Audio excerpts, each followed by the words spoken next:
prophecies about the end of the world, right? But what if the very first people who heard them thought it was all going to happen in their lifetime? Well, today we're going to dig into a source that argues exactly that the early church was living with this incredibly powerful, urgent belief that the end was just around the corner. Let's dive in. So this is the big question we're tackling. Were all these prophecies meant for some far-off, distant future? Or did the original audience, the people sitting there listening, expect to see it all go down themselves? Our source material argues, pretty strongly, for that second option, and it builds its case on some very specific clues inside the texts. All right, so the first piece of evidence our source brings to the table comes from the letters of the Apostle Paul.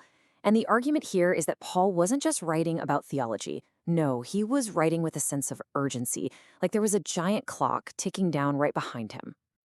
I mean, just look at the language he's using here. The appointed time has grown very short.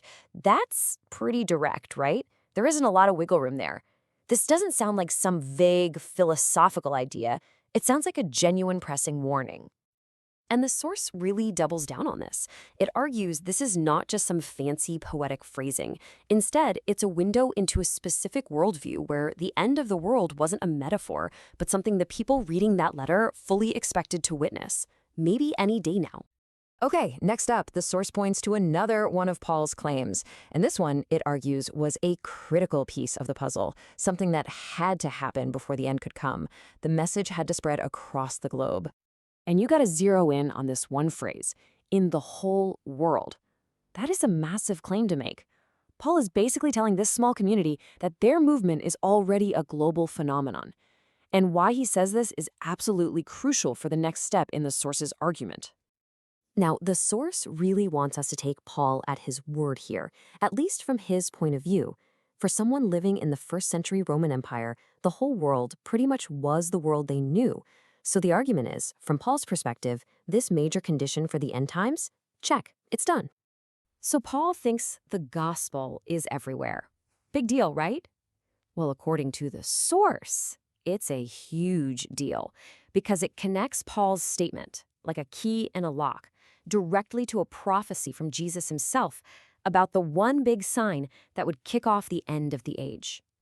Okay, check this out. On the left, you've got Paul saying, mission accomplished, the gospel has reached the whole world. And on the right, you have the prophecy from Matthew saying that when that mission is accomplished across the whole world, then the end will come. When you put these two side by side, which is exactly what the source does, the argument becomes pretty clear. According to the text's own logic, the stage was set. And this is where the argument really hits its peak, because now we get to the verses that talk not just about if the end is coming, but they seem to put a very specific timestamp on when. Wow, just let that sink in for a second. The source points right at those words, some standing here. The argument is that this isn't some vague reference to future generations of believers.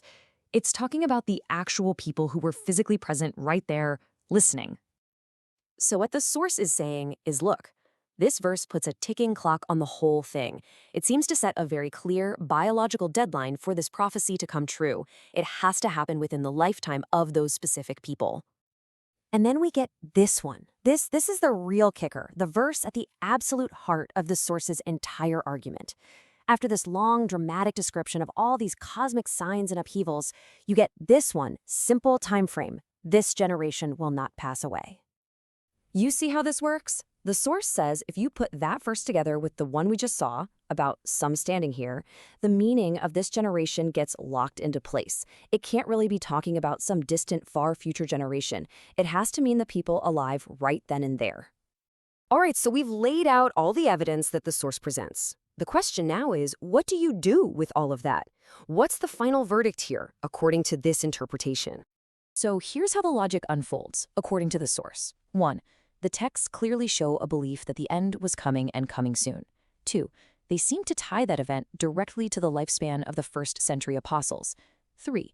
Since that didn't happen, the source concludes the prophecy as stated failed. And the big takeaway from this entire line of reasoning is that these texts are best understood as profoundly human documents, reflecting the real hopes, fears, and expectations of the specific time in which they were written. And that leaves us with something to chew on, doesn't it? We've just walked through one particular way of looking at these texts, based on our source material. And whether you find it convincing or not, it forces you to ask a really interesting question. What happens if we read these ancient passages as being written for their own time and their own time only? How does that change the way we understand these incredibly influential writings today?